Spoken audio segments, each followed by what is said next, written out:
இன்னைக்கு பூசணிக்காவும் தடியங்காவும் போட்டு ஒரு குழம்பு பண்ண போறேன். இது வந்து கேரளா ஸ்டைல்ல புளிங்கரின்னு சொல்லுவாங்க. அந்த குழம்பு தான் நான் இன்னைக்கு பண்ண போறேன். அதுக்கு நான் இன்னைக்கு ஒரு 100 கிராம் போல பூசணிக்காவும் ஒரு சின்ன பீஸ் தடியங்காவும் கட் பண்ணி போட்டு வச்சிருக்கேன். இது கூட முருங்கைக்காய் போட்டுக்கலாம், தண்ணிக்காய் எதுனாலுமே போட்டுக்கலாம், நல்லா இருக்கும்.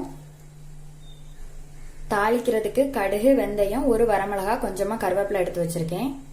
வறுத்து அரைக்கிறதுக்காக ஒரு 2 நல்ல மிளகு, ஒரு ஸ்பூன் பச்சரிசி, கொஞ்சமா ஜீரகம், வெந்தயம் எடுத்து வச்சிருக்கேன். தாளிக்கிறதுக்கு பச்சை மிளகா, வெங்காயம், ஒரு பாதி பீஸ் போல தக்காளி எடுத்து வச்சிருக்கேன். நம்ம புளியும் போட போறோம், அதனால பாதி தக்காளி எடுத்து வச்சிருக்கேன். 2 டேபிள் ஸ்பூன் தேங்காய் துருவல். பொடி வந்து மஞ்சள் பொடி, வத்தல் பொடி, மல்லிப்பொடி. மல்லிப்பொடி வந்து ரொம்ப கம்மியா இருக்கணும், இல்லைன்னா சாம்பார் மாதிரி இருக்கும், அதனால கொஞ்சம் கம்மியா போட்டுக்கணும். குழம்புக்கு தேவையான அளவு புளி வந்து ஊற வச்சிருக்கேன். தக்காளி போடுறதுனால புளி கொஞ்சம் கம்மியா தான் நான் ஊற வச்சிருக்கேன். ரெண்டுமே கொஞ்சம் பேலன்ஸ் பண்ணி போட்டுக்கணும். இப்ப நம்ம குழம்பு எப்படி பண்றதுன்னு பார்க்கலாம்.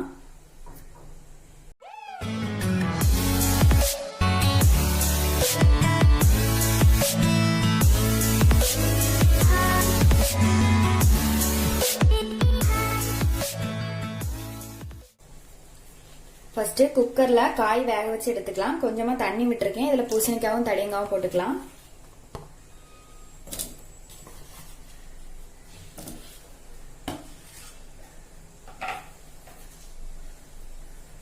கொஞ்சம் உப்பு,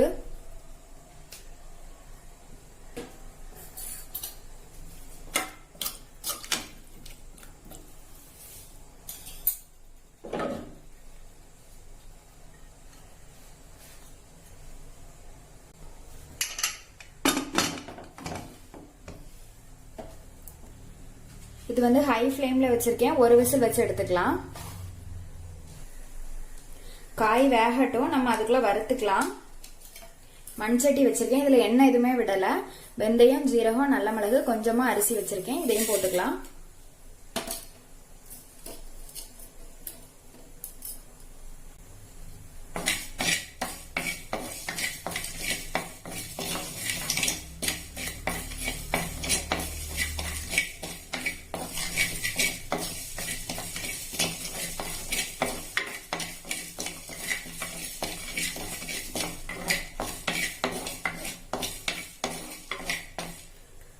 இது வந்து கரைஞ்சிடக்கூடாது, லேசா செவந்த உடனே நம்ம மாத்திக்கணும்.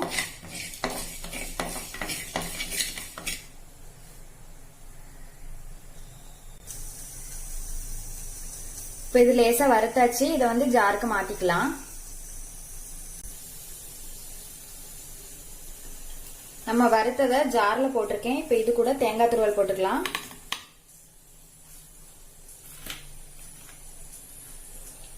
மல்லிப்பொடி, மஞ்சள் பொடி, வத்தல் பொடி. இப்ப இது கொஞ்சம் ஆறுனதுக்கு அப்புறமா தண்ணி விட்டு நல்லா நைஸா அரைச்சு எடுத்துக்கலாம். நம்ம வறுத்து வச்சிருந்ததும் அரைச்சாச்சு. காயும் வெந்துடுச்சு. இப்ப தாளிச்சுக்கலாம். நான் இதுல வந்து தேங்காய் எண்ணெய் விட்டுருக்கேன். இதுல நீங்க நல்லெண்ணெய் கூட விட்டுக்கலாம். வரமிளகா, வெந்தயம், கடுகு,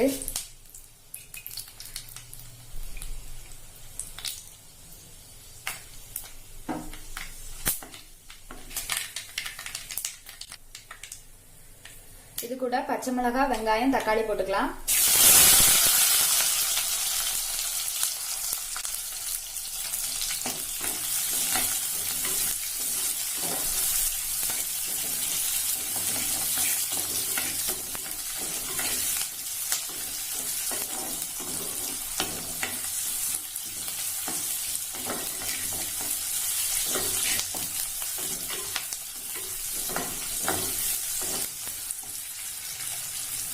கருவேப்பிலை,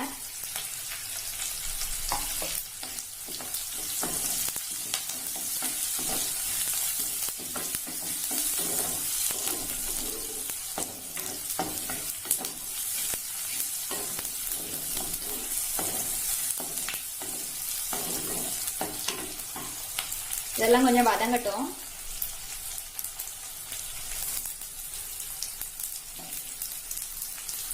வெங்காயம், தக்காளி எல்லாமே வதங்கியாச்சு. இப்ப இது கூட நம்ம வேக வச்சு வச்சிருந்த பூசணிக்காவும் தடியங்காவும் விட்டுக்கலாம்.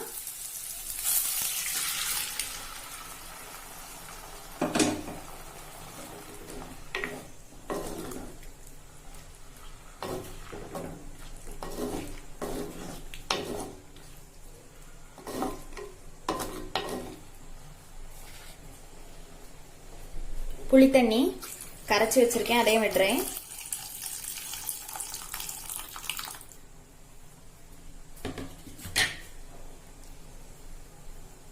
அரைச்சி வச்சிருந்த மசாலா,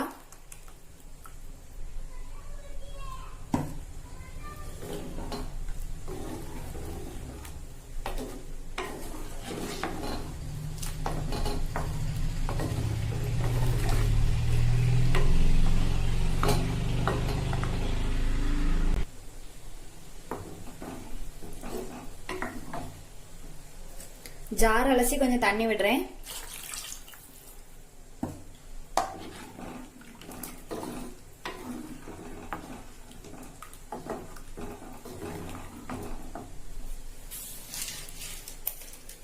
குழம்புக்கு தேவையான அளவு உப்பு போட்டுக்கலாம்.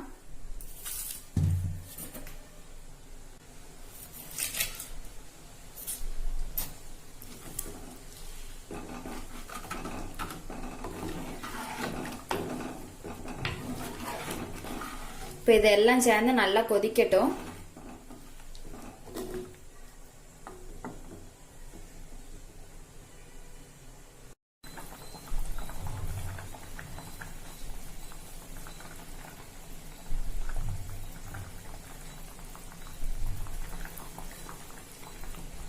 குழம்பு நல்லா கொதிச்சுட்டு எண்ணெய் எல்லாம் பிரிஞ்சு வந்தாச்சு, பச்சை வாடையும் போயாச்சு. இது வந்து மண் சட்டி, அதனால இன்னும் கொஞ்ச நேரம் விட்டா கொஞ்சம் கூட திக்காயிரும். அதனால நான் இந்த ஸ்டேஜ்ல அடுப்பு ஆஃப் பண்ணிக்கிறேன். குழம்பு ரெடி ஆயிடுச்சு. இது மாதிரி நீங்களும் செஞ்சு பாருங்க. செஞ்சு பார்த்துட்டு எப்படி இருக்குதுன்னு சொல்லி கமெண்ட்ல சொல்லுங்க.